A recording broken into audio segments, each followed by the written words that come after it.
Yo, what's going down? This is the Jack of All Trades podcast. I'm your host, Jack Freeman. We're in our wonderful location overlooking the city, baby. Today, I hope you guys enjoy this podcast because we're not going to have one for a couple of weeks. I will be out of town. I'm headed to Chicago to do my show. I'm headed to New York to do my show. So it's going down. We're going to have some fun. We're going to get it in. Today, we have my good friend, AJ Costa. AJ Costa is really, really good friend of mine who is in the cigar industry. We talk a lot about cigars. We talk a lot about his comeuppance and all the things that has shaped his life over the years.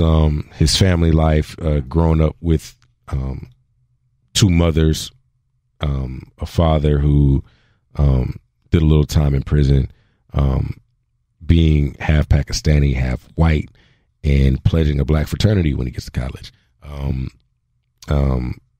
Definitely, we have so many great talks off air because we're just friends like that. And, you know, he's helped me with so much, and he's done. If you ever have a chance to know AJ,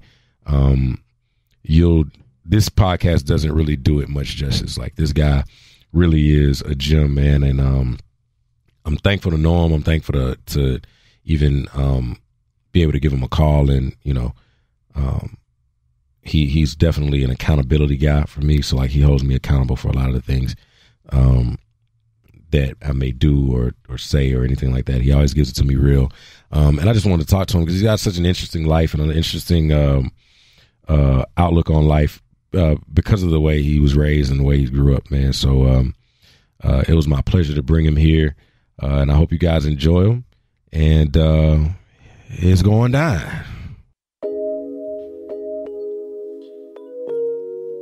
Yeah.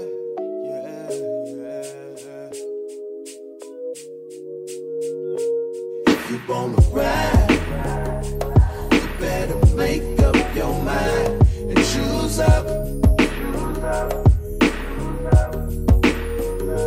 If you wanna roll in the passenger seat of my car, you better make up your mind and choose up.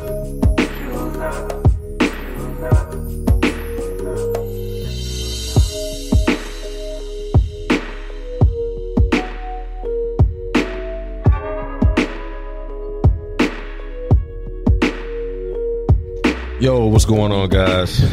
This is the Jack of All Trades podcast. You are here with your boy, Jack Freeman, your host. I am getting ready to, this is my last day here in Houston for about a week or so, because I'll be flying out to Chicago, and on February 20th, I'm going to be at the Promontory live with my band.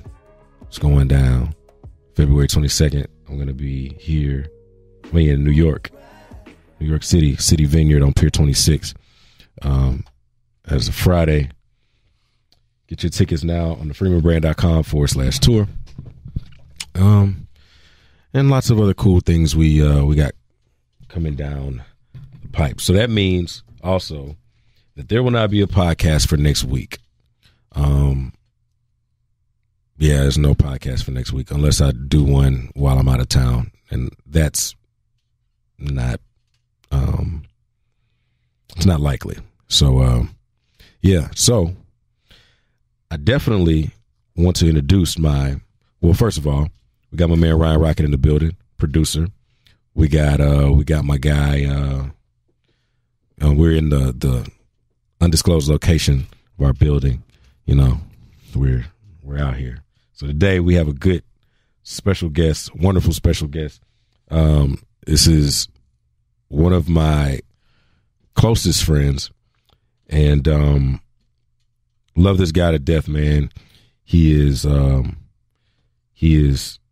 basically family to me now. He is definitely family to me. He's an interesting guy.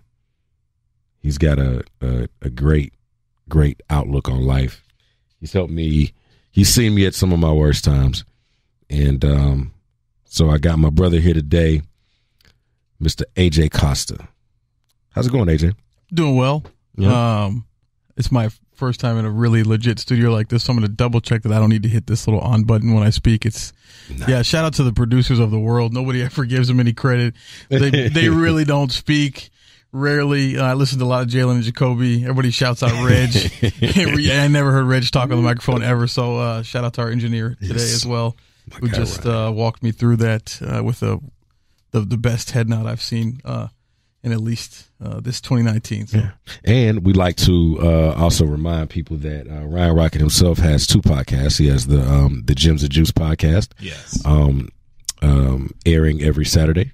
Yes. With Figgy and Jasmine. Yes. And he also has the Ryan Rocket and the ESGN Rocket Show. Yes. Which is a sports podcast with the legendary swinging and banging himself. Yeah, that's it. Mr. ESG. So check those out. Tune in, subscribe. Yeah, man, we here, man. I wanted to bring AJ in because we always have great talks off of mic. Like, we've never actually had talks on the mic ever. But AJ's occupation is he's in sales, but for a cigar company called Ventura Cigars. That's right. Yep. And AJ handed me my very first cigar. Also true. Sorry, as Ryan says, yes. Yes. It was also it was a Cabal. I remember that. It was a Cabal. Yeah, shout out to Chris Arolfo. Yes, Cabal Cigars down there. Beers Looking at You is his other business. Down in Webster, Texas. He may never catch this podcast, but I'll make sure he may never get a but couple it's all free good. Cigars from him for promotion. It's all good. AJ got me my first and only job in the cigar industry. With with a boss who shall remain nameless. The place shall remain nameless because I'm still in the industry, so I can't throw the. We can't. No, we can't. That's show you right. We cannot. Well, but yeah, we did do that. We did. I got Jack his job for a little bit. The guy probably has a year's supply of MAGA hats at home. I think he does. He definitely has the water filtration system from Alex Jones.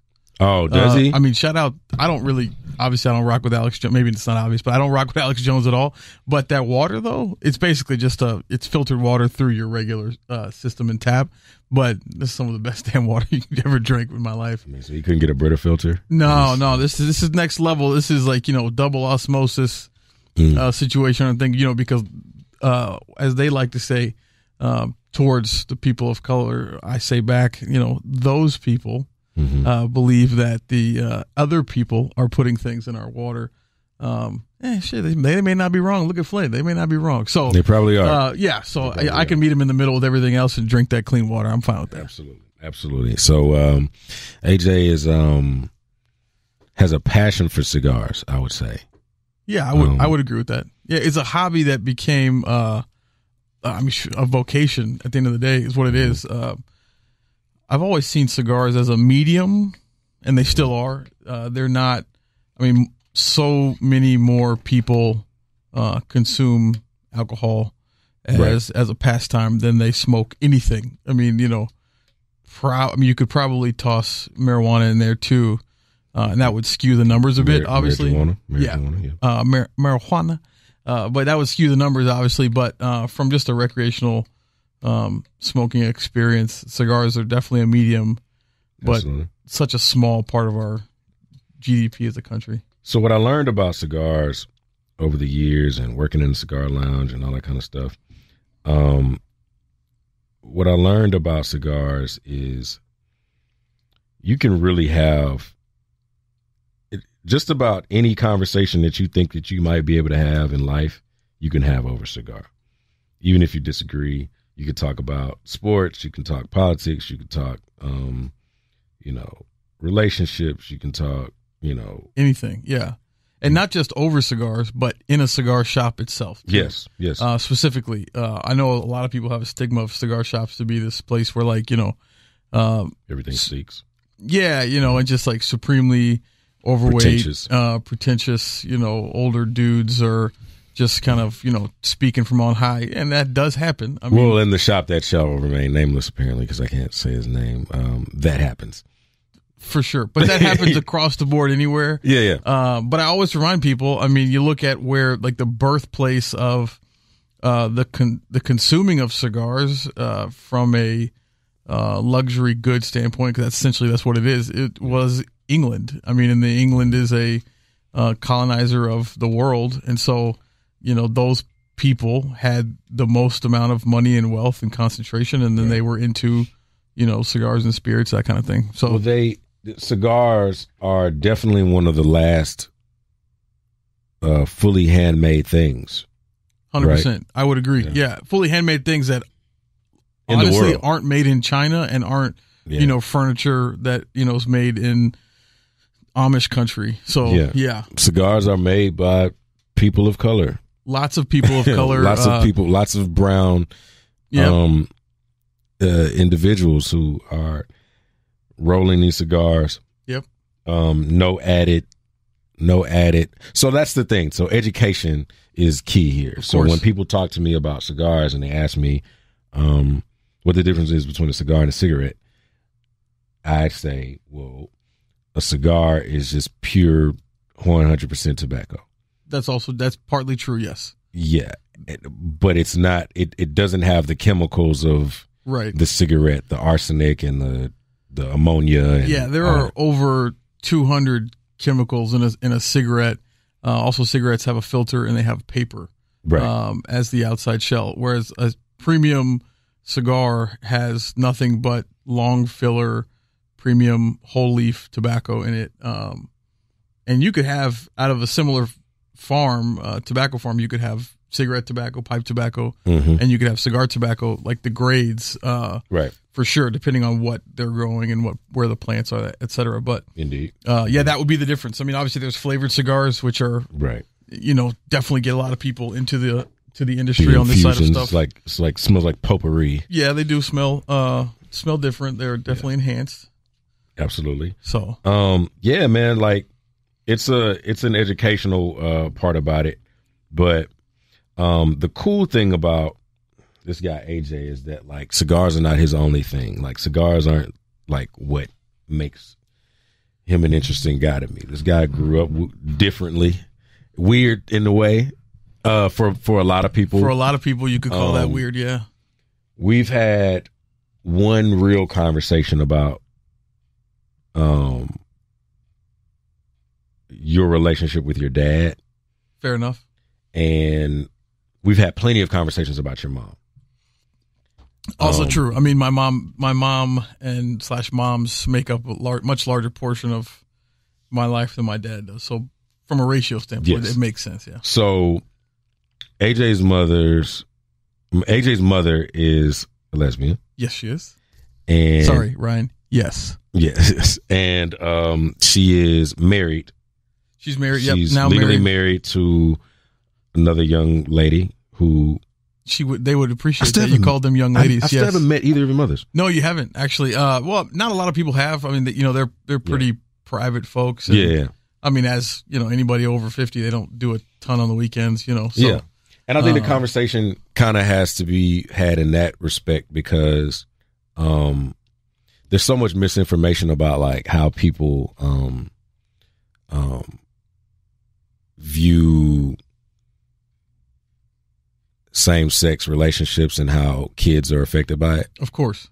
And obviously we know that. And so we're going to get to that. But what I like to do to begin my podcast is I like to ask people how they're doing mentally, physically, and all of that kind of stuff, and what they're doing to kind of either get out of the bad part of it or stay in the good part of it. So how you doing today, man, basically? I'm doing well.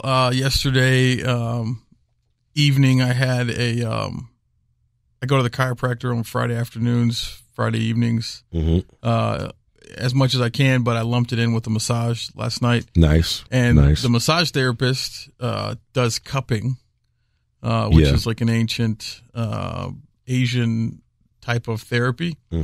And so I am doing well, but I'm infinitely much more sore than I was when I woke up Friday morning. Absolutely. But it helps me. I got a lot of nerve damage issues with my foot. I was born with a club foot, for those who don't know. And so if you ever see me in shorts, it's visually impactful that way. But so I'm feeling good.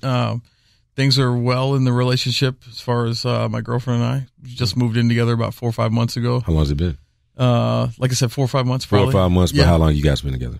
Just almost 2.5 years. 2.5 years. Yeah. I remember when you guys met. My longest relationship at this point. Wonderful. Probably the healthiest relationship ever. Yeah. Yeah, healthiest relationship I've ever been in. Shout out to Colleen. But we just got that we were fostering an extra dog.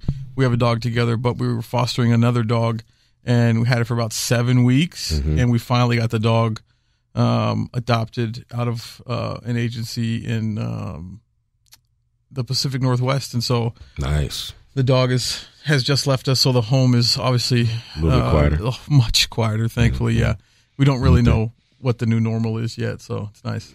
That's what's up. But elsewise, I'm doing good. And I just try to do yoga. You've gotten me on the yoga stuff. Shout out to yoga. Obviously, one of the first real times we worked out, you were like, "Hey, we'll do legs, and if you can get through leg day, you can work out with me again whenever you want to." If you can do it, you can do it. And I barely finished, but we did. You did a great job, man. That was rough. I'm not gonna lie. But yeah, so I just try to stay active, stay mobile. You know, the yoga really helps that kind of stuff. So yeah, that's what's up. I'm man. good. That's what's up, man. Does anybody ever ask you, how are you back?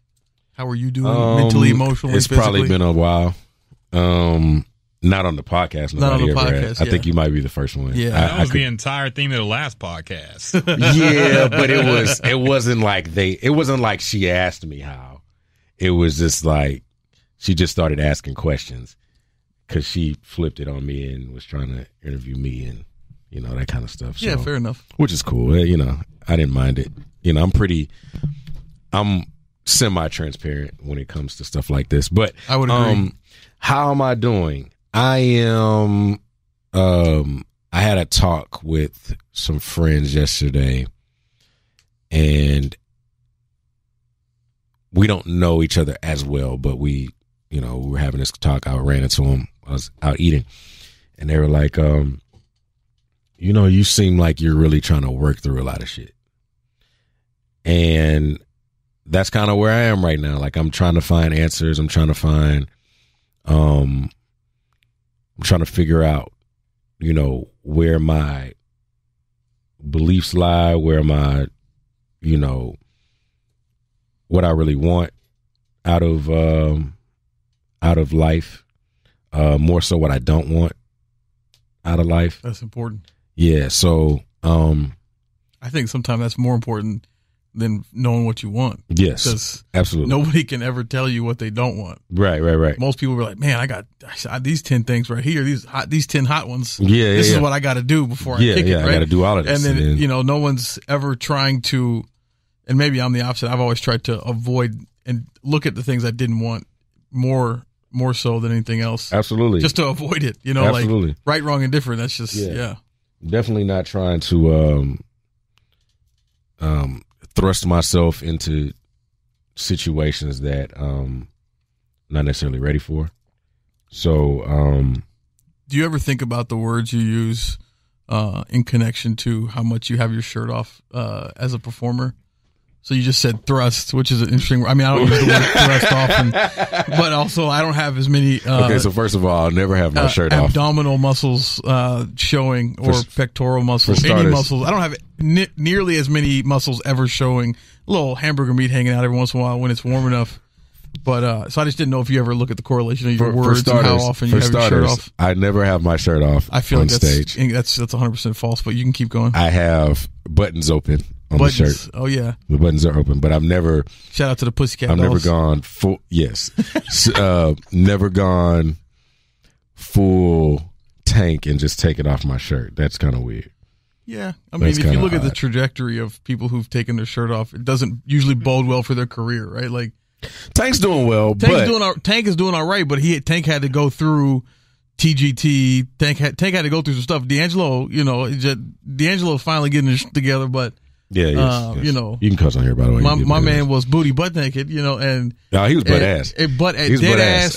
What did kids say? Dead ass, booty butt naked. Yes, yeah, all the way live on VH1. Yeah, yeah. I mean, we don't have to focus on that. I don't think of the correlation. Okay, no, that's fair. That's okay. Well, that's good. That means it's not conscious on top of your mind, so that you're not like trying to, from a branding aspect, also push into people's. Get it? Yeah. See what you got there.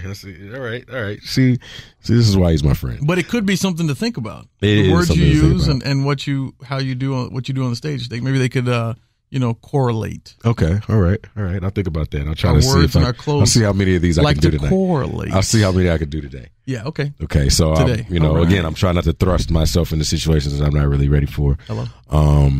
I try to. I'm just trying to get into a rhythm. Yeah, and I can see that.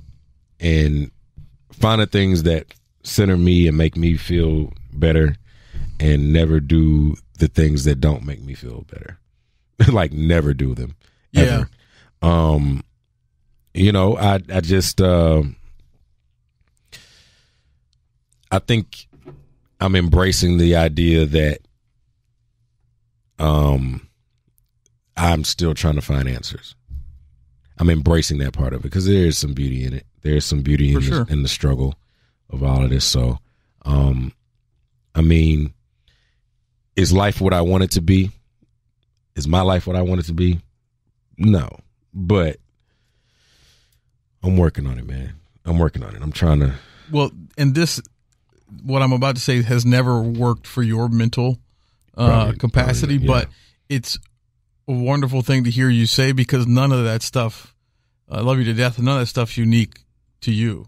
Everyone's feeling the same way. Oh yeah, absolutely. Right. And so half the time, just knowing that you aren't the only one trying to figure stuff out. You ain't the only one who's looking at next week's bills. You're not the only one who's trying to figure out how to eat better and treat yourself better. Like I said, that concept for you has never been like the best answer. You're always like, whatever, I'm looking at me. Right. I understand that, but I think getting outside of ourselves too really does help sometimes to shift the paradigm inside of our head. Yeah, I mean, and to be because it helps you to be thankful for where you're at, and again, also like you said, just be thankful that you don't have the things you don't have. Right, it's very true. So, I mean, I definitely look at that more, and I try to, understand my position and my, where I am in my life. So. Things are just, things are hazy, a little smoky, a little blurry. But once I find the clarity of it, oh man, it's going to be over for people. It's like, look. It's like Thanos with that last jewel. Because I do have this innate, I've just figured this out. Like I've had this innate, thing inside of me that says pause, that says there's something missing. See, now you're thinking about it. There's always been something missing, and I'm not really sure what it is, and I'm still trying to figure it out. But once I've 75% completed, of course, figured that some of these goals and everyone that has ever, and it's not even for them really, because I don't really give a fuck about those people, but if there was ever any doubt in your mind about what I'm capable of, right? If there was ever an inkling of a doubt, if you ever thought about it, I'm about to run the entire score up on y'all ass, and it's gonna be glorious, because I like I said last week, the only thing better than winning by 2 is winning by 50. Oh, always. And the only thing better than winning by 50 is winning by 100. Yeah. So I know that it's there. I know I got my breakout coming. I just need it to happen. Well, and we go back to a few years ago. Didn't you open a show for the artist Her? Yeah, at Prairie View Homecoming at 2017. Right. Okay. So you were both at PV's Homecoming. Mm-hmm. which I don't know what kind of bill that normally is because I don't frequent PV's homecoming, but Yep. It's typically a rap bill a lot of times. right, that's what I thought, right? Yeah. So and she was just on an award show recently, wasn't she? She's on the Grammys. That's She what I just thought. won 2 Grammys, actually. Yeah, I don't really like Congratulations that. to her. See, shout out to her. So what I'm saying is, so I was talking to Colleen, we were watching the award show, and I said, this is really cool. She's like, why? She was like, what is, I was like, I was talking about you. She's like, what does this have to do with Jack? And I'm like, it's the fact that there are connections that people make along the way. And then when you see those connections level up, I mean, that just means that next level is open. Absolutely. Right. And so for me, I'm like, well, that's just, when I first looked at her page 4 or 5 years ago, I mean, she had very similar followers to what I have right now, which is. She was like 16, Yeah. I mean, I was thinking 1,600. I remember looking back like that. And now she's at like, I don't know, something real silly, which is good. That doesn't always mean money per se, but So the correlation with me, like I didn't even do it so much with her. It was PJ Morton. That did it for me. Yeah. He won a Grammy. Shout out to PJ, man. He just been on the grind for so long, man. Doing his own thing. Right. Playing keys for Maroon 5 and Yep. Just like I watched the guy I watched the guy perform at the Super Bowl and then the next week win a Grammy. Yeah. And it's amazing, man. It's super dope. And he actually the category he won, he tied with Leon Bridges. Oh wow. Yeah. So shout out to Leon Bridges. I didn't know that. too, man. Yeah, shout out to Leon Bridges. So like I see those and I see these parallels and I'm just like, oh my God, when they catch me finally, or when I catch them, it's like it's gonna be great. It's not even gonna be fair for people. So yeah, man, I agree. I'm working, man. I'm doing all right. Got a lot of answers to find, but once I find them, we're gonna be good. We're definitely gonna be good. So, AJ, I'm like, you have one of the most, like, even without the mics being here, you have one of the most interesting, like, stories of your grow up of people that I know. Okay. So I would like for you to run that down to these people. Yeah. So my elevator pitch about my life is going to be confusing for most, so they may have to rewind it, but, it's just me. It's not I'm not showboating or anything like that. It's just one of those things like, so my father is, from Pakistan. I was raised here in the States with him and my mother, who were together for about 11, 13 years. And then my mom left my father for their own reasons. My mother did not know she was a lesbian at the time. They separated. Mm-hmm. She met my stepmom through church, oddly enough.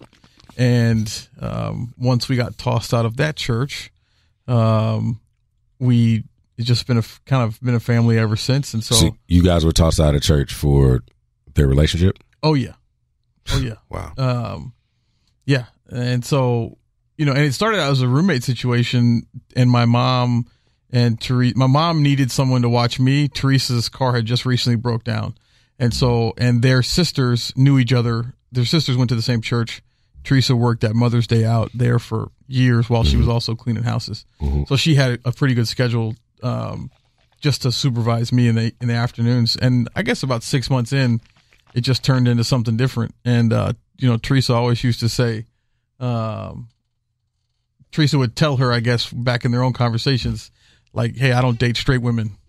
And my mom was like, I don't think I'm straight. And I guess they had their own little, inner monologues and stuff like that. And so one thing led to another, obviously. And Teresa is basically my second parent. I changed my name legally when I was 14, 14 through the courts. And so I took Teresa's last name for raising me, because when I was born, I was supposed to be a girl. It was definitely a boy when I came out. And so they had this whole, girl name situation picked out for me. And being born as the first child, but also as a male, It was a really big deal in Pakistani culture. And my dad was the firstborn child and a male, obviously. So to follow him up in the same fashion, everybody went just to it was a fucking scramble to figure out what they were going to name me. So my mother named me Adam because she wanted me to have a biblical name for some reason, even though she had converted to Islam. And so which is really odd concept. But so my mother gave me my first name. My stepmother, I took her last name, and together I got a new middle name. So I was given a completely, mainly new middle name and last name at 14. But I had to go to court and do all this stuff. And so when you were born, what was your name? My name was Adam Uzair Khan Sherwani. Okay, that I never knew. Yeah. Adam Most Uzair people do not Khan know that. The government is very aware of that, I'm sure. So now it's Adam Joshua Costa, or Costa, depending on where you're from. Teresa's grandfather immigrated from Italy, from Sicily, technically. That's a pretty ill rebrand right there. Yeah, I mean, I didn't really think, when you think about it right as a 14-year-old, I did realize, though, that that's probably where a lot of my behavioral issues and conflict with my parents came up, because at 14, if you can change your name, the fuck else are you going to tell me about my life at 14, right? I was already an independent kid. I'd already been working. I was a receptionist at my mom's job at 12. Whenever the receptionist would take spring break and Christmas break, I would sit up there at Cap Rock Investments and answer the phone with a clip-on tie at 12 years old. So like, then you go to 14 and I legally changed my name and everything. And so, and I was, real independent through high school and worked all through high school. My senior year, I even worked at Men's Warehouse 30 hours a week. Does anyone in your family still refer to you as Adam Uzair? My Pakistani family I got a bunch of family, shout out to them in Toronto. They still call me, some people will still call me Uzair. And I answer to it, cause it's like a family name at that point. Yeah. But most of them call me Adam. Some of the progressive ones call me AJ. My younger cousins call me AJ. Most of them just default to Adam, but nobody really calls. My grandfather on my dad's side, whose name is Zubair, is actually, will call me Uzair over the phone. And my grandmother, when she was alive, would do the same. Did it bother your dad that you changed your name? My dad had 6 months legally in the courts to come and refute it. And he did not. Teresa also, on the other side, never adopted me legally. We had that conversation in my 20s, and Teresa was like, look, I just never wanted to get in between your relationship with you and your father. I wanted that to be your choice. So as a man now, I can respect that much more than I would have at a young age. But my dad a few years ago came back into Houston before he went back to Pakistan full time, actually, over some family stuff. And he made this like comment of like, that really fucked with my head, and that kind of started the spiral. And I had to like immediately check him and say a 13-year-old at the time can't fuck with your head any more than the cocaine and the drinking and the money laundering was when you were about to go to prison. And he was like, yeah, he was shook. I was like, hey, so don't give me that shit. You had 6 months to rebuttal, right? And if you had made me wait till, because it's a one and done deal, right? It's not like when you're 12 in a divorce situation. I think at the age of 12 now in Texas, you can come back and say, I want to live with so and so. You can revisit it or refute it every 2 or 3 years as the other parent, right? That wasn't that case. At 13, 14, if my dad had said no, he could have made me wait till I was 18. And back then, I look now, I don't know if I would have changed my name at 18. Right. And so, I'm still grateful for having the opportunity to do so, but it was my own decision and my own. My parents didn't. My mom and Teresa never pushed me to do that by any means. So back up to the cocaine and the drinking.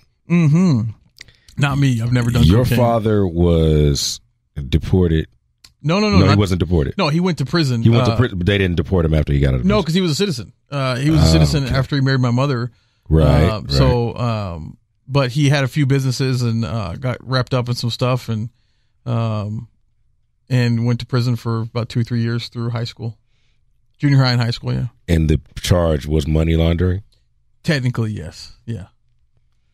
Yeah. But it was laundering for other entities of folks that handled businesses that were not of that were of complete ill repute, if you would say that way. Absolutely. We could probably leave it at that. Just absolutely. For, people want to dig around. Yeah, So in your younger years, did you know that? Or did it hit you? Did it not hit you until he got ready to go to prison? Well, he went to prison. I was like, he was in prison through high school, right? Junior high and high school. So he had just got out whenever I became a senior, and so it didn't really. I didn't really know all the facts until I actually worked for TSA, and I was a juvenile detention officer. I met a recruiter. She wanted to get me into work for ICE, special agent for the government. I didn't know what branch, and then she got me this job for TSA. I did the background check and the paperwork and the test for the special agent exam, did all that stuff, and then there was this like really weird conversation about what happened with your father in Miami back in the 90s with the FBI, and I was like, I know nothing of that. And they were covering the whole, like, you're going to have to not associate with people or known criminals, this kind of stuff, right? Because you're obviously going to be a full-fledged, gun-carrying officer of the law, right? But for the government, right? And so, and then she realized that I was not Hispanic, and but I spoke Spanish. I also have a face that looks very stereotypically Hispanic, and but that I also grew up speaking Urdu, and so for her, like some light bulb went off and it freaked the shit out of me. Like that was the weirdest face I've ever seen somebody have in connection to my background. And so I discontinued my time with what would have been ICE at the time. Yeah. You probably fast forward to now and I'm probably really happy that I'm not there. I've been making a fuck ton of money. But I also would have been furloughed probably about 4 different times now. So, but that's all a balance thing, and I think I'm better for it choosing the path that I'm at. So, what was this? I would have never met you. I'll tell you that. Yeah, I mean, I wouldn't have been in Houston. Who knows where I would have been? You know what I mean? Like, So I wouldn't have been in Houston throwing cigar events at the Flat with DJ Sun and Melodic and my frat brother and his best friend. I wouldn't have been doing that on the weekends and having a lot of fun. We had a lot because we have a friend that is a Fed. Oh, we have a friend that is a Fed, and there's a marginal amount of fun he's allowed to have. Yeah. Shout out to him. Shout out to him. I remember one time we were at a photo shoot for Modern Renaissance. Yeah. And he's like, "All right, man, I gotta go. We're about to go do a bust." Yep. I was like, "Wait, what?" He's like, "Yeah, there's like an 18-wheeler of cocaine coming in through South Texas, and it's finally made it here, and we're gonna go seize it." Yeah. It's like, okay, all right, well. Yeah, when you think your friend's like a pencil pusher, and then you find out he's on like a joint task force. You know what was funny was when I met him, the day I met him, for some reason they said, let's go to his house. Like he makes beats and shit. So like we're making beats or whatever. And I'm getting there playing stuff. And I don't even think I recorded anything. I was just in there. It was me and Regis and everybody's in there. And he was living in that 10 townhome. And I walked in and I said, "What do? You sell dope?" And that was my first. I said, "Well, I tell jokes like that." I'm like, "What you sell dope, man?" And he's like, "Actually, I'm a Fed." And I started laughing, and he's like, "No, really, I'm a Fed. I'm definitely FBI." Exactly. I was like, "Okay, one of the alphabet boys. All right." But no, he's one of the good ones though, man. I like him. So shout out to him. I'm not gonna say his name because we can't. Yeah, that's true. We definitely cannot. Nope. So shout out to my guy in the FBI. Yeah, man. Like, as it's different in a sense that like you went through a lot as a kid. I would say, and we're not even talking about my foot surgery that was technically experimental at the age of 11. Yeah, tell me about that one because you never told me about this story. Yeah, no. So I was born with a club foot, and just basically you don't have enough. It's a pretty normal for birth defects. I use that word lightly, but because it's a lifelong deal. But it was called an Elizarov procedure. It was experimental at the time, and they cut my bones into 4 places, put 12 pins through my leg, and put rods around those pins. That I would move the rods that would move the pins and turn my bones into place because my bones had fused incorrectly and they didn't fuse straight as a young kid. And so I had this basically halo thing from underneath my calf muscle all the way down to the knuckle of my toes. and it was wildly painful. You know, and nobody really understood the level of what we were going to be doing. But that was also like, you know, to be so supported as a kid, but also like having to do all of that stuff alone. Yeah. Was really difficult, right? Like at 11, 12-year-old, you got to go to physical therapy that, you know, you're just taking 1,000 milligrams of Vicodin. Your parents can't hold your hand because they can't even bear to see you go through this amount of pain. Yeah. But you have to physically do it. Elsewise, you're not going to be able to walk straight. Or relearning how to walk in general. Yeah. It was tough. So, yeah. So were you, was there a lot of bullying going on? There was. Yeah, funny. Probably my most embarrassing moment to date was, you know, those tearaway pants? Yeah. Right? Okay. So after I got my thing off, my apparatus off, I had a brace on my leg. And so I still walk with crutches. 7th grade. Yeah. Shout out to McDonald's Junior High and O.D. Tompkins. That man is a legend, but he was my principal for 7 years. But I was walking past the nurse's office, and I didn't know they were supposed to be like, you're supposed to wear like some shorts or some shit underneath it. No, you didn't. And no. Well, and the other thing was, just to back up for a second, the entire time I had my apparatus on, I had to get every pair of shorts, underwear, anything I wore over my bottoms, the left side had to have Velcro on it. Like we had this lady.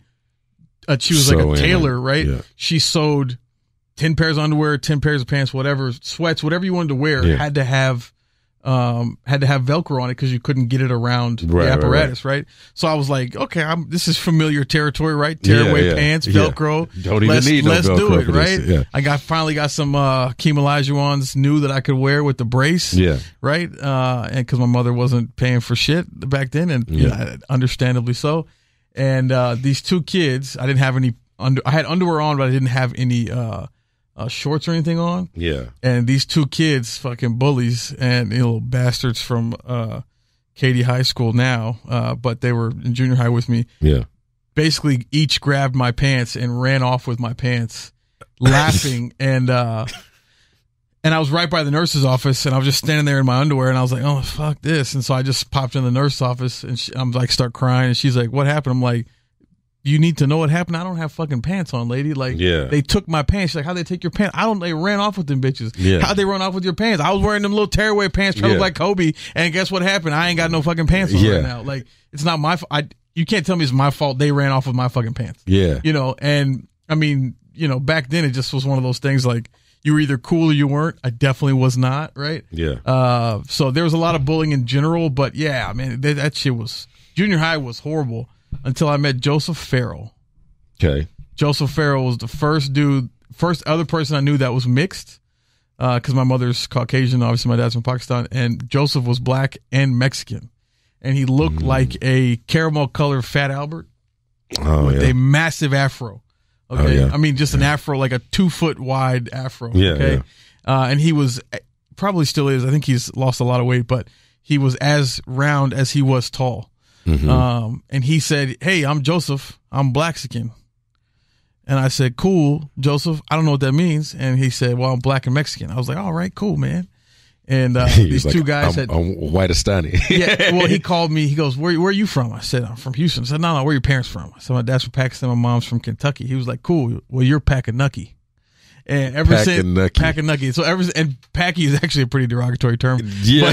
But it's also like the N-word. You can own it if you feel like you need to, right? Or if you feel like that gives you some power. Yeah. And so I just took it. I was like, oh, Packanucky. I kind of like that shit. Yeah. And Joseph and I have been friends ever since. I need to see him more often, but we were friends all through high school. So once I met Joseph, it was cool because Joseph had these two guys from Uganda. They were brothers, Fred and Jeremy Jajimba. Mm-hmm. I'll never forget them. JJEMBA was their last name. So it wasn't like Jimba, it was like Jajimba. Like wasn't like Djibouti where the D is silent, right? Yeah, no, like but you pronounce both J's if I remember correctly. Yeah. So once I met him, I was like, oh, this is awesome. This is great. I got some friends. We're all fucking weird. Yeah. You know, and we're all in the same boat together, you know. Mm-hmm. And so that probably looking back, that's probably when I was like, yo, black people are really cool. Yeah. Because they did not care what I wasn't or what I was. They just thought I was all right. Right. Right. And I was never the dude that like tried to wear Jordans or cut my hair a certain way or talk a certain way, dress a certain way that I thought would get me in with anybody. Right. So like And growing up, my mom would only buy me one pair of shoes, $50 when school started. Right. So, and for a long time, they were the Hakeem Olajuwon high tops, and I finally conned her into buying me a black and a white pair. Were they the Spaldings? The Spaldings? Exactly. Yeah. You had the little Etonics. Yes. Yeah. No, yeah. fuck yeah. Yeah. I mean, they were cheap. And my dad used to always this was one of the one things my dad would back my mother up on, because I had met Hakeem whenever I was little. We went to mosque together one time during Eid, right? Yeah. And my dad would say, "Why do you want to wear Michael Jordan shoes? Michael Jordan superstar in Chicago. You have superstar in Houston. You don't want to wear his shoes? You have met the guy. He's a wonderful guy. You wear his shoes. Shut your mouth." And so that was probably the one thing they agreed on growing up, was that it's like, okay. that these really inexpensive shoes. Yeah. I'm just glad that it was Hakeem shoes and not those Starberries later on, because them shits was terrible. Yeah, them shits oh was bad. man, this is awful. He's still making money, by the way. He's still making a lot of money. Still making a fuck ton of money. I mean, I'm capping on it for a little bit, but if he walked in here right now, I guarantee you he would fade all of our bank accounts. What's really cool about, first of all, Steph's really odd anyway. Yeah, so, for sure. But you don't always have the light that those old school players, like, if we'd have known what Jordan was doing to his wife or doing around on his wife back in the day, he would not be as infamous as he is now. Right. The brand would not have been built as it is now. I mean, he cheated on this woman 9 times on a Sunday, right? Yeah. In fucking Ontario. Yeah. And you're like, how you have all them bitches? Well, there was no cameras around. Yes. There was no cell phones around, right? And everybody got paid and everybody got laid. It was fine. The one thing I can say about what Steph, ain't no problem. Yeah, it ain't no problem. It ain't no problem. One thing I can say about Steph is, like, Stephon Marbury. You say Steph like you met him. Stephon Marbury is like the shoe is awful looking. Awful. But he does make a shoe that is affordable for kids. The concept who is cannot. perfect. It's a great concept. Shaq does the same thing. So Yep, shout out to Shaq has done the same Shaq's thing, yep. shoes are like $30 or something like that. Yeah. And they've always been that way. Yeah. I mean, from the even beginning. like before when he was with Reebok, it was harder. Yeah, But that's true.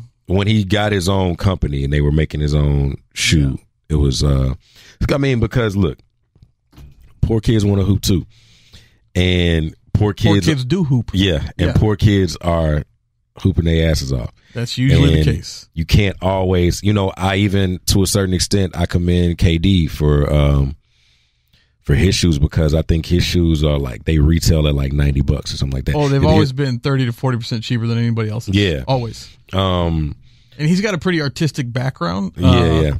A side note, I have an interesting story about KD, if you're willing to go there for let's go. For 2 minutes. Go. Okay, so in college, I was dating this girl whose brother was a GA for UT, and they're out with their mom, their parents during Christmas holiday or some shit. Mm-hmm. And she was like, "Hey, can you do something for me?" And I'm like, "Yeah." So she asked me a favor, and like a total simp, I did it. And I didn't really grasp the concept of it because I didn't watch basketball back then that much. Mm-hmm. And I needed to compare the shoe deals and the endorsement deals and the revenue and the differences between people who waited 4 years to come out of school and who came out early, right? Yeah. And I needed to do a report, and I did an Excel spreadsheet on this, right? Mm-hmm. And it every single time when they came out at the peak of whatever their timing was, usually that obviously wasn't their end of their 4-year career. They got more money, right, from brands, from teams, etc. And so I sent that over, and about a week later, he declared for the draft. KD declared for the draft, and so I'm not saying that I'm the reason KD declared for the draft, but I think it's kind of interesting. You were on the team. There was a correlation. I was on the team. Yeah. No, that you probably definitely did that. They probably were like, "This is what's going to happen. This is how it looks." You don't believe me because all he did was forward that to the assistant agent, coach, or whoever, and the assistant coach forwarded it got passed down because nobody wanted to do the work. I know, right? Clearly, it got passed down because he didn't want to do the work. Absolutely. So he's a coach now at I think SFA, Sam Houston. I don't know. Yeah. Yeah. Shout out to that guy, man. Yeah. Shout out to that guy. Yeah. So you find out you're 8 when you find out that your mom and your mom. I was about 9 or 10 when you found out your moms. We were living together for a while. I didn't really know my stepmom's nephew stayed the night with us one time, and he was like 15 and I was like 9, and he said, "Hey man, I got to ask you a question. I said, what's going on? He said, are they gay? I said, no, man, you're crazy. He said, they're not gay together. I said, no, man, that's crazy. Crazy talk, right? Mm-hmm. He went This home. is all while you're dealing with the leg situation. This was before. Before you did the leg. That was when I was surgery. 11 and 12, yeah. Okay. And so this was like 5th grade at this point. Mm-hmm. And he left the next day and I said, hey, man, see you later. But, they're definitely not gay. Yeah. He's like, okay, I won't say nothing. I said, cool. We dropped him off and like instantly I was like, hey, you two ladies up in the front seat. Yeah. Are y'all gay? Yeah. And are y'all gay together? And what does that mean? Yeah. That was because as a 9-year-old, you don't have a concept for sexuality like that. Yeah. And they explained that they were in love with each other and that they were in a relationship and that made us a family. Mm-hmm. And it was a very basic idea that I grasped very easily. Mm-hmm. It didn't confuse me. It didn't, cause turmoil. And going back to what you were asking, or you were mentioned before that we're probably talking about now, you said something about, how people, always have questions and wonder about, being raised by LGBT community. What does that do to the kids? Straight people fuck up their kids all the time. Okay. Straight people do irreparable damage to their children. and that's when you go, humans do irreparable damage to humans on a daily basis. Mm-hmm. And sexuality really has nothing to do with it. And so, as again, I've always had 2 parents that love me. Mm-hmm. I do come from a divorced family, but at the same time, like that wasn't very long after that I had a second parent step in, that she's a rock star, so, I mean, it's hard for me to discount that in any way or to talk, and give any caveats to it. Cause there aren't any. I think people's the problem people miss about like members of the LGBT community and just across the board is just like everyone's thought is, well, the Bible says this. Well, everybody's not Christian for one. So right. So we cut that one out, right? Because you can't tell somebody that they're going to hell if they don't believe in hell. They don't believe in the concept of heaven, and they don't believe in the concept of hell. Then their rules and regulations don't apply. Your rules and regulations don't apply to them. Yeah. Then they talk about. But by the way, my mothers are devout Christians. Right. So, wow. so cool. Big caveat there. Yeah. That's a whole different podcast. So the other part of that is people want to quote the Bible about it. Right. But there's literally thousands of other things being said in the Bible. Right. And they don't read anything else except that part. Yeah. So and when you look at the not to get too technical, but I was raised in what people call the Word. When the new covenant came after Christ died, those old rules are no longer. So if we're not bound to the same don't eat pigs and this kind of stuff, and you're also not looking at the context of the nature of what that was talking about was, their concubines were a real thing of all backgrounds. And so in my understanding about the nature of those, old Leviticus and Deuteronomy kind of things, they were talking to people about don't let your kids go up and be those kind of folks to these rulers and these kings and these, queens and that kind of stuff. And this day and age, I still have a real big problem with how anybody of color can adopt a religion that enslaved them. I go back to a lot of this. I'm not trying to be, Hotep type dude or anything like that. This is not that podcast, right. And I'm not that guy. But at the same time, like, I do understand some of that Malcolm X idea of like, hey, they're not for us, and the us is now the us could be a very broad term, right? It doesn't have to be one way or the other, but that's very true. So yeah, that's a tangent though. I definitely feel you on that, and it is one of those things that I'm trying to find answers to. Fair enough. I mean, I think a lot of us who were raised in the church, especially in the South, are trying to find those answers. Look, man, it's a lot of stuff in that Bible that's just like, come on, fam. It's a lot. And it's a lot of mess. Like, and the Jesus that I read about, it was probably looked more like me and you or a hybrid of us two. He 100% did. He 100% did, right? But everybody wants to stick on this blonde-haired, blue-eyed kind of situation. I'm like, man, it's just not where. That's just not even like the mere fact. Like, If I walk in and I see that picture in your church or in your home, you're already lying to me. Already, straight up. It's already a lie. Like when Killer Mike did that thing with Creflo Dollar, right? Yeah. And the best part that I wanted to really see get extrapolated was like a 4-second off mic. You could hear Creflo saying some stuff like this far away from the mic, right? Yeah. And he was like, they're not here for that. Yeah. And Killer Mike's like, I know, but why didn't you say that? Just talk to me then, right? Yeah. And he's like, people don't want to hear that shit. And he's Creflo's not wrong. Yeah. But his brand is made on, pushing something one way. Yeah. Creflo also told everyone that God wanted him to have a private jet, a new jet. Yeah. $6 billion. If that's the case, I think God wants me to have a new Lexus. I think so too. Yes. I think so too. But that's here nor there. Yeah, man. Again, that's a different podcast. That's it's just an interesting way to grow because you're definitely dealing with a lot of I guess what would you call it? Things that are just kind of working against each other almost. Well, in theory they look like as if they're working against each other. So they're like dichotomous by definition. Yeah. Yes. So you have lesbian devout Christians. Yep. Your father's Muslim, but went to prison on his own for money debauchery laundering. accord. Yep. Yeah, and then you have your mixed race and not having I don't think I know. I would assume that you didn't know very many half white, half Pakistani people in your life. There were none. There was literally one guy that I grew up with, passively grew up with, as I call it, in Dallas. His mom was white, and his dad was my dad's best friend. Lives in Las Colinas right now still. But that was the only dude I knew.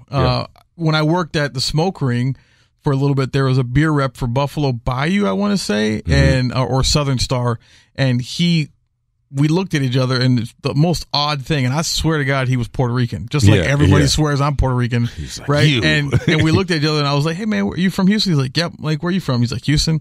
And he was about 38 at the time, and I was about 30 at the time. And he goes, "Where are your parents from?" I said, "Well, to be fair, I'll ask you the same thing." He said, "Fine. My mom's from the States, and my dad's from Pakistan." I said, "Oh shit." And he goes, "I've never met someone else." This is a grown ass man with kids. Okay, it's like the Spider-Man meme. Man, I'm telling you, like, "Oh my god, oh my god." Yeah, exactly. Right, and you're like, "Wait a minute." Like a secret handshake now. Yeah, right. Exactly. Yeah. No, there wasn't a lot. Like I said, when I met Joseph, that was the first mixed kid I'd ever met, and that was 8th grade at that point. Yeah. So I mean, it wasn't a lot of us. So all of this is working. Up to a point, though. All of this is happening, right? Yeah, we're not even at I'm not even a grown man making life decisions yet. Right. Yeah. You go through high school. Yep. Salsa dancing team.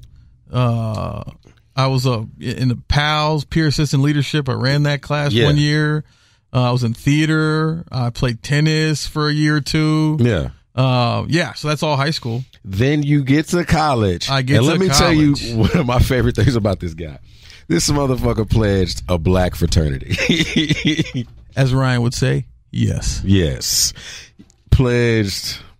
Go ahead. Tell him. You give him the rundown. I pledged Alpha Phi Alpha Fraternity Incorporated, which is the first black Greek letter organization for people of color, by people of color, obviously. We're integrated much later in 46, but yeah, I mean, founded in 1906, it's the first national Greek letter organization in GBLO. But yeah, that's my mentor in high school actually was my best friend's father was an Alpha. That's what it was. So that also with the connection, like I said earlier, when I realized that black folks just didn't care about who they weren't trying to quantify me, right? Right. A lot of times white folks in my past have it's very obvious, even within my own family, like I was the brown kid, right? Yeah. So you're not white enough. With the brown folks, you're too white, right? Obviously. And those are my two spectrums. And so with black folks just never caring what I was or wasn't, as long as I was genuine, that's what they were worried about. Right. And it's just an easier connection. It's always been an easier connection with black folks for me than anything else. Yes. I don't know how to explain it. I wish I could, but I can't. And so it's not a fetish. I'll tell you that first and foremost. It's not one of those weird, white guys dating Asian ladies kind of thing that you see across America. That's another podcast. I don't know why that's happening. Someone please explain it to me. And it's all Asian cultures, and it's all white men, and usually all the white men are very unattractive from a human standard. So, side note, keep going. Someone's going to call me racist for that, but it's kind of like, you got the redheaded white dudes with black chicks. I don't know what it is, but they are drawn to each other at a much higher rate statistically than anybody else. My boy is redheaded, and my boy is a redhead. Yeah, and he just proposed to his black girlfriend. And that's probably not the first black girlfriend he's had. No, it's not. I put money on that. This is West Indian. Yeah, I think. Of course, I have to ask him. Shout out to Roy. I'll see him next week. See, so. Okay. I could be wrong. I'm happy to always be wrong, but it's funny. I believe it's a thing. Yeah. Travis Kelce from the Kansas City Chiefs. Hello. He has a very black girlfriend. He does. You can tell by his edge up. By the way. Yeah, you can definitely tell he gets his hair lined up at the. Now his brother, totally different story. Yeah. His brother's like extra white. Oh yeah. He's ultra white, as we say, white. Yes. Yeah. The one that the red. The guy with red hair that always confuses me when I see him. Talk to me. Canelo Alvarez. Always. I'm like, yo, a redhead, like, not so brown Mexican. He's not brown at all. He's not brown. He's very, very pale. That's how you know the Spanish blood is real. Yeah. That's how you know colonialism is real. It's physical evidence. And he speaks no English. He speaks not a lick of English. And he looks every bit of Irish or Italian or Spanish. I mean, really, it's Spanish, obviously. But I think the guy has freckles. He does have freckles. Yes. He does have freckles. Yes. And he can fight. And He punched. The world's a small place when you look at it, man. And it really, that's why people say, why do you worry too much about how you treat people or what people think about you? I'm like, not really. But at the same time, too, like 500 years from now, I don't want there to be some random ass kid, right? Yeah. Because I done screwed half the population of a small island, wilding out because I thought I was the man, right? $100,000. And then all of a sudden, people are having talks about why I got freckles on a podcast. I don't want to be that dude. Did you see the story about the guy who, the white guy who went to, I think it was a black country or island. Okay.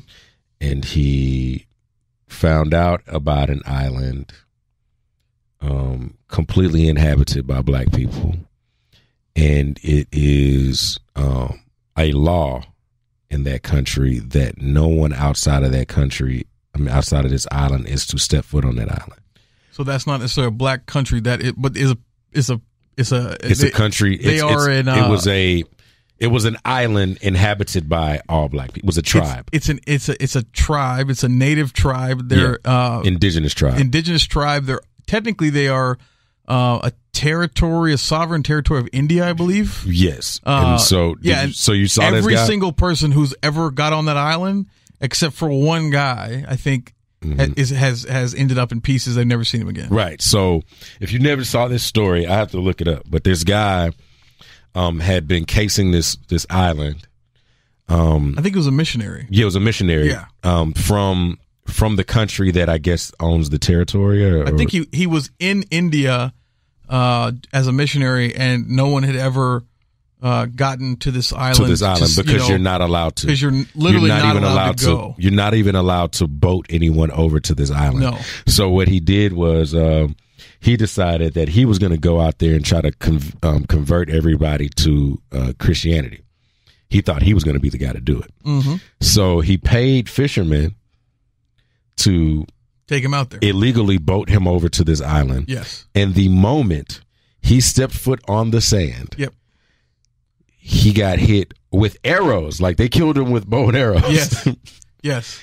They drug his body off into the island. Yeah, die easy shit. Yes. We never saw him again. Never, not once. The fisherman got arrested. Fisherman did get arrested.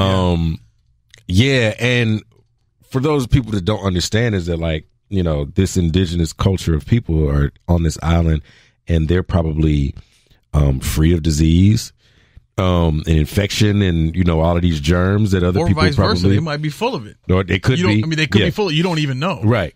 They've been there for like, yeah, I think undisturbed for a few thousand years. Yeah, and you are never to step foot in this area when they don't know who you are. These people are living the way they want to live. Yep. They probably have no electricity. And shout out to them for that. Shout out. Hey, yes, absolutely. You got your own shit going on. You don't want nobody to fuck with your shit. And guess what? You come over to my shit, I'm going to tell you not ever to come back. Yeah, because just like you say, the world is small. The world out of is an example, because you don't come back. Yes. I'm telling everyone else what not to do based on like, what I did to you. Do you see this guy? Yeah. There was a satellite photo. Was there? I didn't see this. Of, I believe, of what actually, like, of the body laying like him there in pieces or and some these shit, people surrounding him. Yeah, they probably ate his ass. Yeah. I mean, absolutely. Like, yeah, I mean, They fair. probably- Shout out to them. They Yes. definitely ate a white man. Yeah. Like, I say all that to say, Well, you they should, don't even care that. I don't even know that they. I'm speaking out of turn, obviously, because I don't know anything about them on a deep cognitive level. But I don't even know that they cared that he was white. that he was white. It was just, it wasn't could have been from- anybody. It could have been me. It could have been anybody. So, it could have like, been me. Like, you just, We don't know you. We don't fuck with you. yeah, like, Take your ass back to where you came have from. to stop doing that. Yes. You have to stop going to places that no one asked you to be in. Yes. And, like, you have to mind your business. Have to mind your business. Like, People ask me all the time to bring this full circle. People ask me all the time, man, how come that cigar shop, you know, and they beat around the bush, obviously, and they always think that I can that I'm going to allow them to beat around the bush. And they say, how come that shop, you know, is full of man, I don't really know how to say it, AJ. And I say, what's that? Full of, go ahead. And I kind of walk them, I lead them by the nose. Because I know what they're going to say. It's full of black folks, right? Mm-hmm. And so they're like, you know, and I'm like, yeah, it's we quote unquote, as they like to say, a brother's shop, which is probably the most respectful way to call that, right? So I go, that's fine, yeah. I said, why do you think that is? Well, I don't understand it. Why can't they just go to the regular cigar shops? I said, well, go back to the reason why there are historically black colleges and universities. because you're not allowed to go in. Because you those. weren't allowed to go to the other universities that don't have their own designation, except now we call them PWIs, obviously. But HBCUs were places that historically black people were only allowed to go there. Not only black people, but black people were allowed to go there because they had to create their own universities. Yeah, the fraternities started out as a whole deal because they were. Having black folks on campus was an experiment to see how it would go. Right. And then they fucked around, let folks in, and then they flourished, right? I mean, one person would have a book, Jack would have a book, and his 10 friends wouldn't have a book, and they recopied the book by hand. Yeah. In the early 1900s, so that other people would have copies of the book. Yeah. And they worked on campus. That's the only reason they could be there. They work on campus. And then they also were able to go to school at the same time, but they were servants on campus first and foremost. And they were, I don't know if they were paid or unpaid, but I think tuition was free because they worked kind of deal, which I could also be wrong. So, you go back to that. It's like, just stop trying to figure out why people have places where you don't feel comfortable. If you don't feel comfortable or you're not welcome, which that's not saying that people aren't able to go to a black owned cigar shop by any means, but you're wondering why. It's the same kind of deal, right? This is our area. This is our space, right? Yeah. We let in who we let in, but at the same time, we also stay out of it. Stay the fuck out of my shit. Yeah. Yeah. Like, I mean, it's like, white people have this innate ability to like tell us, or to have all of these things that only white people can do. For sure. And they make you feel extremely uncomfortable when you go in and you try to do it along with them. But the moment, I can see that. Yep. But the moment a black-owned business comes in and it's for black people by black people, or for brown people by brown people, or whatever the situation is. White people have this thing where like they think that the moment that, like, we're not even telling you that you can't even come in. This is the thing. They feel like they're being excluded and they don't like it. Right. Because they are used to an all access pass. Right. To life. Yeah. And in the end, it's like It's like, yeah, you also can go to PV as a white man. Yes. Or a white girl. You can. But just don't come in here with that MAGA shit. No, yeah, like you cannot jump stupid. It's also like, Yeah. I mean, I have my own set of privileges too, because I'm obviously very comfortable in what I call black spaces, right? But not everybody is comfortable with me in black spaces. Right. I've been in places and people are like, why the fuck is this dude here? Right. Right. I have to like physically go say hello to folks, which is totally, I mean, I whatever I need to do to make anybody feel comfortable in a space that I don't own. It's fine with me. But like, you know, everybody's cool once I start stepping. Yeah. Right. Yeah. Then they're like, oh shit, damn, this dude's really neat. But at the same time, it's like, you know, it is a thing for sure. I think what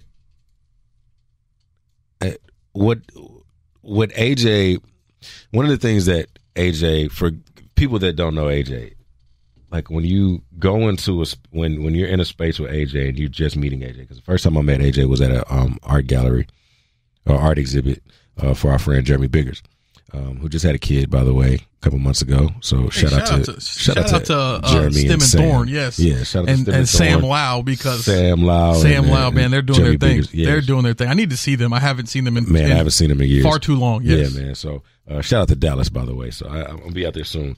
But one of the things that is cool about AJ is that, like, when you meet him, you don't even realize that in theory maybe he shouldn't be here. Like in Fair. Like you don't even think of the idea that he shouldn't be here, because he just kind of is there. He just belongs. So and on the other side of that spectrum, I've had people tell me that they thought I was mixed with African American. Yeah. So like if I go to Louisiana, I no one ever, when I was in Cuba, I go to Dominican. Yeah. Nobody speaks English to me. They speak Spanish to me. Right. Yeah. So, when I'm in Louisiana, you get past, you know, Lake Charles. Oh yeah. And everybody thinks I'm Creole. Right. Yeah. Cause when you get to New Orleans, everything probably thinks you're Black Italian or something like 100%, that. yeah. You know, just all kind of stuff. I've learned that whatever people perceive me to be, that's what I am. Mm-hmm. And because of that, I mean, I just try to be a genuine person all the time, so I don't have to tiptoe. Mm-hmm. But because of that, that's how I get treated. Positive or negatively, that's just how I get treated. So he's also a very solid alpha stroll guy. Like he can. Oh yeah, I got the rhythm. Out of my line, me and my line brother KJ. Shout out to Kerry Wayne Jones Jr. Yeah. But that man, he's it was a struggle. Yeah. But out of the two of us, yes, I was the more rhythmically inclined. He also. Much more academically inclined than I was, but that's fair. Stepper of the month. Yes. Yeah, man. Like Stepper of the month. Funny enough, actually, at the night at the Apollo, my freshman year in college, because I was also the vice president of the Black Student Union in college as well. Don't ask me how they allowed me to do that, but I ran and I was voted in. So, but at the night of the Apollo, the intermission was a dance contest, and they made me get on stage, and I Harlem shook out of my tracksuit jacket, to win the dance off. Was it special delivery? Special delivery. Yeah, I like yes, sir. Yes, sir. Yep. Special delivery. Yep. Can I have that? Special delivery. And we need that. Special delivery. Yeah. This is for my big special delivery. It's so big, but my wrist so glittery. No, I really hope Ryan plugs in a little vignette of that, like 5 second thing. Yeah. He's not going to, but yeah, he's probably not. But he should. But yeah, man, like AJ's one of the people that helped me realize that, like, you know, like when you watch Family Matters and like Carl is downstairs with his friends and they're playing poker and they're probably smoking cigars or something like that, and they're having their guys' night. Like I really hope Carl from Wednesday. Family Matters smoked cigars as a character. I really hope do. so. Did you know he was gay? I did not know that. He was I think he was dating Luther Vandross? No, damn, I fucking knew it. No, he was dating kidding.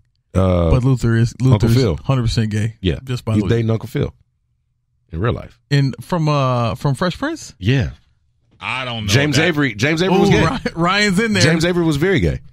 Come on over. We got to confirm that. No. James Avery was gay. Okay. You can look it up. But James Avery. I know you're right about Carl Winslow. Yeah. I don't know about James Avery. James Avery was gay. Ooh, I'm going to look it up. Wait. Yeah. Yeah. He's incredible actor. You will not find it anywhere on the internet that to confirm that Luther Vandross is gay. But no, you won't. But and shout out to whoever his partner was over the years, because they have made for some great music, and they have also been very true to their relationship, and they hadn't said shit. Yeah, maybe there's like a non-disclosure agreement. 25 years down the road, we're gonna get we're gonna get like a tall tale or something. I don't know, but absolutely. Yeah. Have you seen the Teddy Pendergrass documentary? No, I haven't. On Showtime, it just came out last week. No, I haven't. Very good documentary. Really? Okay. Very good documentary, and he is, isn't he? No, I didn't find any evidence that he's gay. He was married in 1988 to a woman named Barbara. He never had any children, so I'm not saying 100% he wasn't, but there's no evidence of James Avery being gay. He's definitely gay. It's possible. I'm not saying he's 100%. He's about as gay as Luther Vandross. We knew Luther publicly, was gay, though. He came out. No, Luther Vandross never came out. Oh, okay, fair enough. No, never. Queen Latifah hadn't either, but she on the way. Yeah. It took her a while to I just think it's a common misconception that Carl Winslow was gay, or is gay, but people confuse those two all the time. I believe that James was a gay man. All right. But, and if I'm wrong, everybody can shoot me in the face later on. Rumors and controversy. Once there was a rumor that he was gay and was dating James Avery. However, James Avery later got married to Barbara Avery in 1988, and the rumor got shut down. So, I mean, come on. All you need in Hollywood is a nice beard, and apparently the rumor will get shut down. Yeah. Also, it says Reginald VelJohnson sexuality is straight. Okay. Oof. Ooh, all these things. And Reginald VelJohnson is Carl Winslow, right? Yes. Reginald VelJohnson, yes. He says he's gay. I mean, he says he's straight, right? Yes. Yeah. See? That's what I'm saying.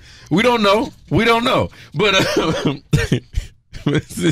we don't know. What's the name of your clothing line? We don't know. It's like one of my favorite Kanye quotes. He's fucking lunatic. What was I saying before that, though? Teddy Pendergrass documentary. Yes. So Teddy Pendergrass, where the documentary is great. It's like the first time anybody's really, really, really gone in depth about Teddy Pendergrass. And wait, was Teddy Pendergrass gay? Okay, so look, there's he got paralyzed. I was watching the Freddie Mercury thing last night. I always thought Freddie Mercury was gay. Longtime partner was his wife, and they got split up after he was dating a dude for a while. But then in everything that Freddie Mercury did when he died, he left everybody like 500,000, 500,000, 500,000. Yeah. The dude he was dating for a long time, 500,000. Yeah. And then his ex-wife, who was like his 60 million. The house that made him a home, the house not a chair or whatever, is like gave her everything. Yeah. Left her. He literally gave like the butler 500,000, ex-lover 500,000, his manager 500,000, and left her everything. Yeah. But so I never knew that he was in a. I mean, to me, Freddie Mercury was as gay as day as long. But people will also tell you that Prince was straight. They're probably both the most bisexual people on the planet that ever walked. Possibly. But that one hurt Jack. No. I'm not even tripping on that about Prince. Look, Prince had finer women than everybody. So I'm not even like he's probably he could have been bisexual. I mean, any man that wears satin pants and heels. I think it's very safe to say.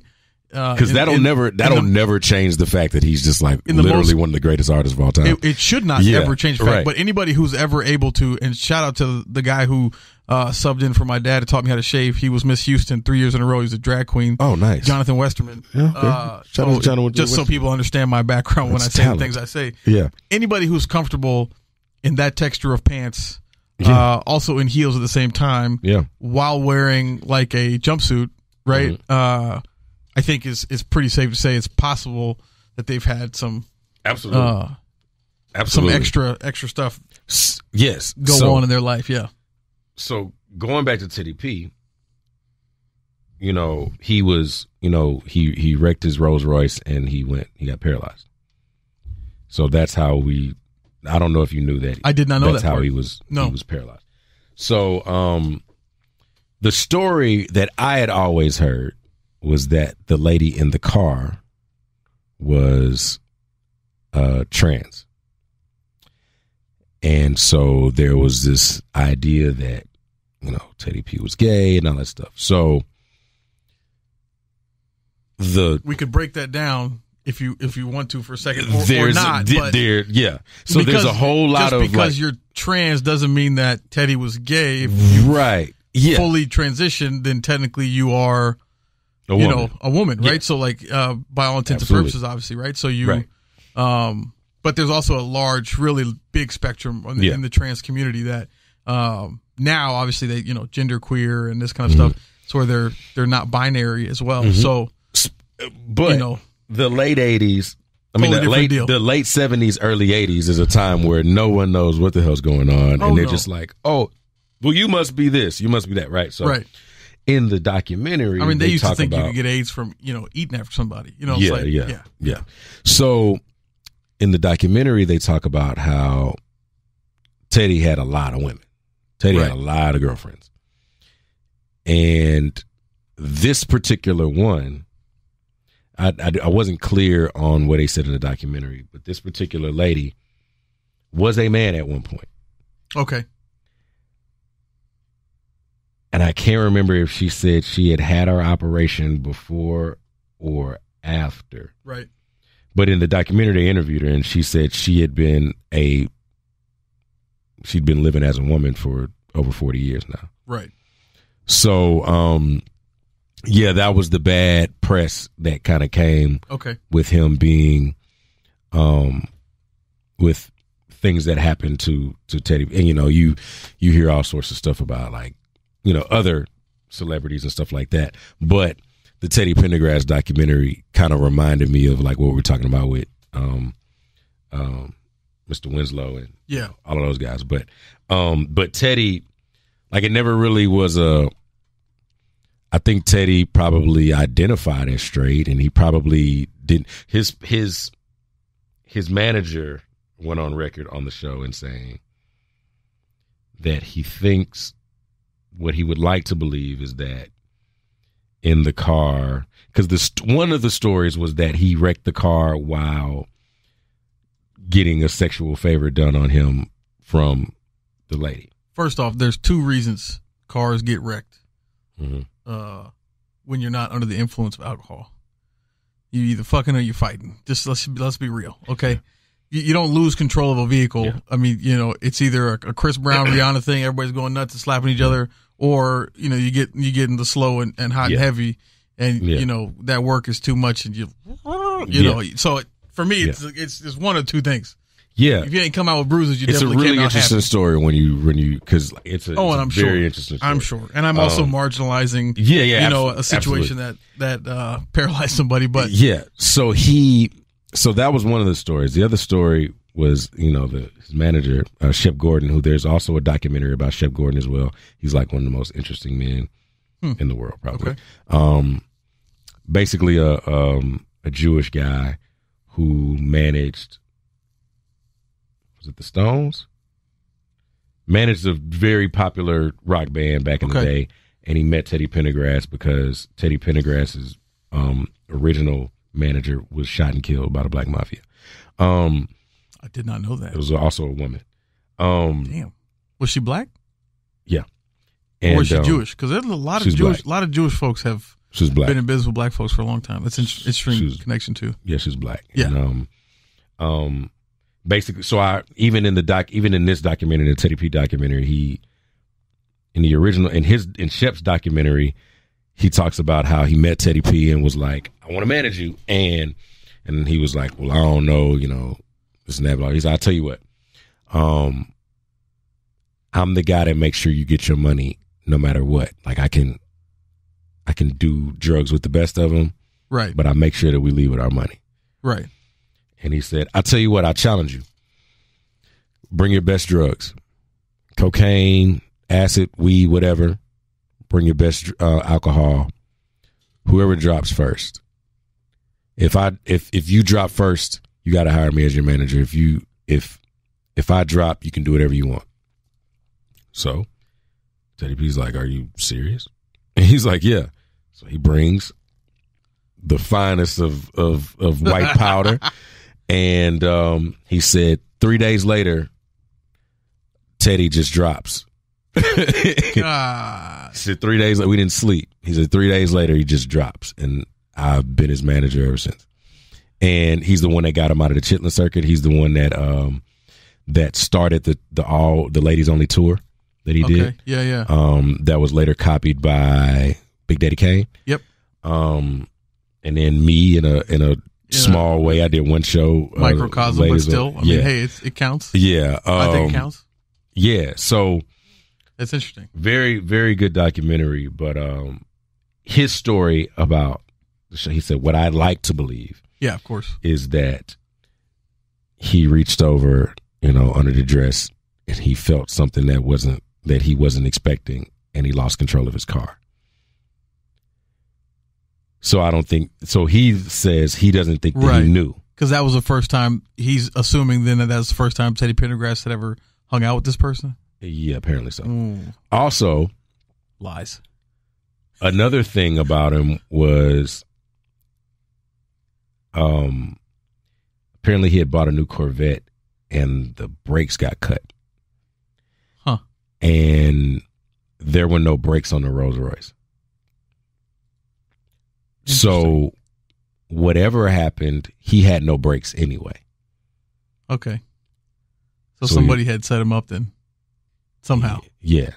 And they did a lot of talking about Teddy and his story and like how things came about, but they didn't really get into much detail about what he might have really been into or what the people around him might have been into. And at that time, the Black Mafia was a huge thing. Or what people thought he might have been into. Yeah, vice versa. Yeah, that's fair. The Black Mafia and like just the corruption of all these, of the music industry at the time was like huge. I think it was about as big as, the 20s and 30s and 40s of the boxing era when the Italian Mafia was kind of running that stuff, trying to get people to take dives and stuff like that. Yeah, of course.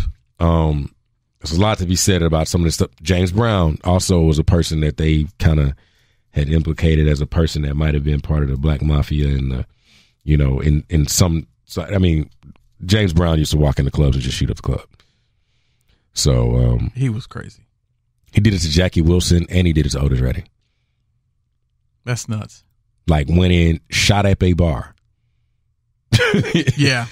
Somehow not in jail. And paid everyone to not say anything. Yeah, of course. Yeah, so, but yeah, check out the Teddy Pendergrass documentary. I will. Dope documentary. Somebody else's documentary I just saw. A lot of people are looking at the 2 killings of Sam Cooke. Which is a Netflix documentary. That's Colleen, my girlfriend, was telling me about that. She said, you need to get into that. I said, okay. I'm definitely waiting on a full, however long it needs to be, a full documentary on the late, great Bobby Womack. That was going to be at least a 2-hour special. Bobby, and the reason why I say that is because I tweeted about this the other day. Bobby Womack's best friend was Sam Cooke. Right. Sam Cooke gets killed. He marries Sam Cooke's wife. Yep. He gets blackballed from the industry for doing so. Wrote all of this music for Wilson Pickett.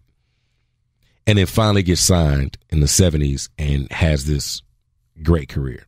In the 80s, there is a song called I Wish He Didn't Trust Me So Much. It is a song about his best friend. When he leaves town, his wife likes to hang out with him. In the music video. They put a video to this? There's a music video. Come on. And of course they're acting, but the guy is, his best friend is the engineer, and his wife is sitting next to him at the table, at the mixing board, and he's singing this song about his wife. I'm on the edge of my seat. I need to look this shit up. It's called I Wish He Didn't Trust Me So Much. I wish he didn't trust me so much. Oh my God. I wish he didn't trust me so much. Just telling all his business. And it's just about how when you're gone, your wife is loving on me. So long story short, but I love my friend. No, it's my boy. Bobby Womack was a shitty person. Bobby Womack. There was a dark cloud hanging over Bobby Womack. Okay. Bobby Womack was also at the hotel 2 hours with Janis Joplin 2 hours before she OD'd. Wow. Bobby Womack's infant or toddler child died in the house with him and his wife while he was on a cocaine binge.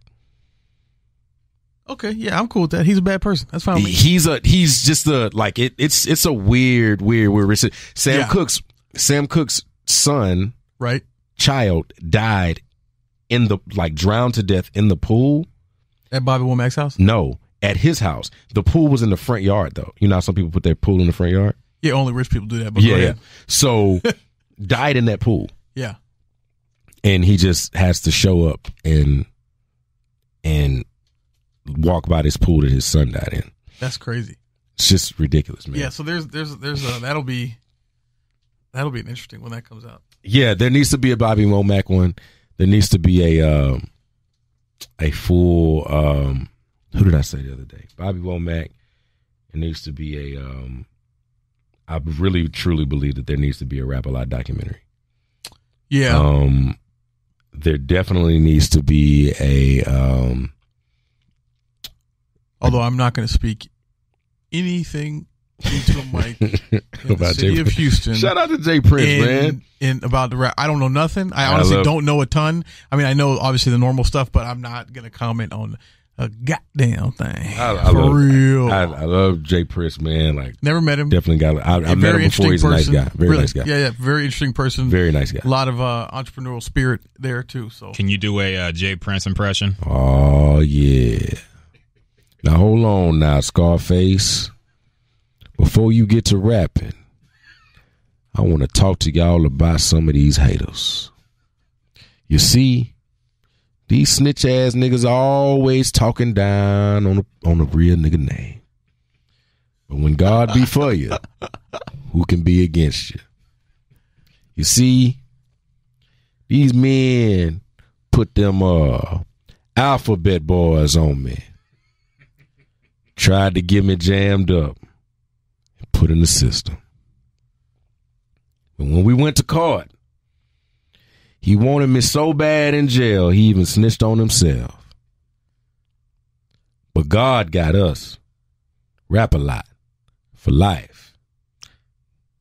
Now, Face, go on and hit him with that uncut, raw dope. Oh, yeah. How long did it take you to memorize that intro?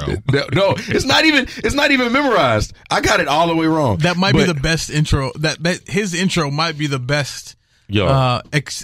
Outside of Idris Elba doing Jay-Z's American Gangster. Yeah, American Gangster. I really like that. But outside of that, I mean, it's not you're not, he's not sponsoring Jay-Z's. Yeah. Hold on, Bun. Hold on now, Bun B. But every time they do they drop his stuff on Shade 45, and he talks about a little vignette about how he sounds like he has the most time that anybody has to speak about the history of his life. Mm-hmm. Everybody else is like, whenever I did that thing before, it was so crazy. I'm really glad we got through that, and I learned a lot. And he's like, oh, yeah. So I took the knowledge I had from the street game, and I applied that shit over to my actual business. To my legitimate business. And if you apply your knowledge from one thing to your knowledge of the next thing, you too can do some shit like I did. You can. Like, that's phenomenal. You got to keep your faith in God. That's it. And we had all these ingredients. We just put them together. Had a nice dish. I can't wait to do the intro on your next album. How about that? Yeah. Can't wait to do the intro on your next album. AJ, what's up, baby? What's up, motherfucker? No, I'm just kidding. Yeah. We out here. Yeah, man. So definitely got to be a Rap-A-Lot one. Definitely got to be a Bobby Womack. I 100% will sit and watch a Donny Hathaway documentary for years and years to come. We definitely need all of those. So shout out to the people who created the Teddy Pendergrass documentary and the Sam Cooke documentary. Yeah. And also check out Rap a Lot. I mean, Jay Prince's book. Oh, yes. Yeah. I have not read that. The Art and Science of Respect. I listened to it. Actually, you can stream it on Apple Music, like track for track. No way. Like, nice. Okay. Yeah, it's dope.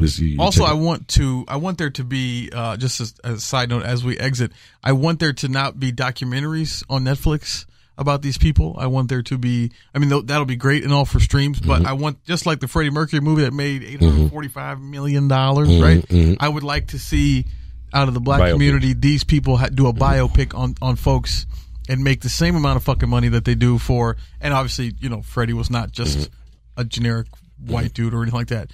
He was actually Indian subculture by birth, if you did not know that. I found that out last night. So it's a version of Persian, essentially. They were persecuted and they got ran off to India and Pakistan about 2,000 years ago.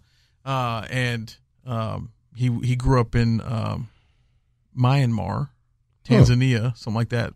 And I got to see the movie. Yeah, it's interesting. Yeah. But I'm saying I would like to see the same kind of thing from you know these other kind of artists and pillars of the community as well. I would 100% play Bobby Womack in his biopic. That would be great. I would love to. Because you kind of have that like young old man feel to you. Like his hairline was trash at like 20. Right. Right. I definitely got to do some work on my hairline. No, but what I'm saying, like you have a mole right above your right eyebrow. Right. Yeah. That is not a young man's mole.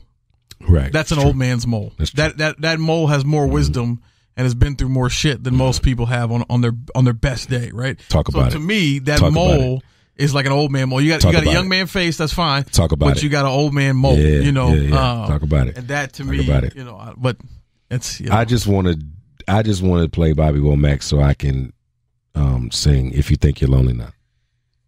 Yeah. Wait until tonight. Wait until tonight, girl. I'll be long gone. Yeah, I'll be. You still say girl. That's when I get crazy. I'll be like, wait until tonight, bitch. Yeah. So, thanks for having me, Jack. I appreciate it. Ryan as well. Thanks for being here with us, taking your time out on Saturday. Where can they find you on your socials? Social, everything is Mr. AJ Costa. So just as you introduced me, it's always kind of been the thing without me trying. MRAJ COSTA on all the places except the Faces of Books because I don't have Facebook. Do you want to pub the cigar company that you work for? Of course, Ventura Cigar Company.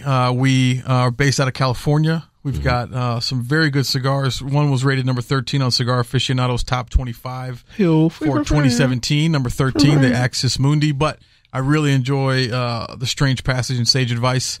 We've got some new things coming out with Ernesto Perez Carrillo and some new heavy hitters that are young folks in the game out of Nicaragua as well. So it should be a good year for us. Yeah, you guys still make excited. Psycho? We still make Psycho. Yep, that's going to be the new project. It's going to be a Psycho Nicaragua. Hey-o. Psycho's made of Davidoff. Most people don't know that, but and most of our products, we're really horizontal. Most people want to be vertical in the cigar game, and we want to work with everybody and just have the best stuff next to your favorite cigar. So and become your new favorite cigar as well. That's what I'm talking about. Yes, sir. Man. Yeah. So that's my man AJ, man. Shout out to Modern Renaissance really quickly on the exitro. I don't know how to say that. Intro, outro. That's it. Outro. Thank you. I don't know these studio terms, but on the outro, Modern Renaissance, Regis and Demetrius, two very good friends of mine, and they and we all have some merch online and some things, projects we do and did and will be doing in the future. So check us out there at Mod Renaissance on the Instagram and Twitter. On the Instagram. For sure, man. Thank you for coming, man. Thanks for having me. Glad you want to chop it up with us, man. Of course. Again, no podcast probably next week because I'm going to be out of town. So that means Ryan Rocket gets his whole afternoon off. Yeah, I know he's liking that. Yeah. I know he loves it. So, yeah, man. Thank you for coming. We're going to come in and have you come chop it up with us again one day. Anytime. And, look forward to it. Yeah, man. We out of here. Peace.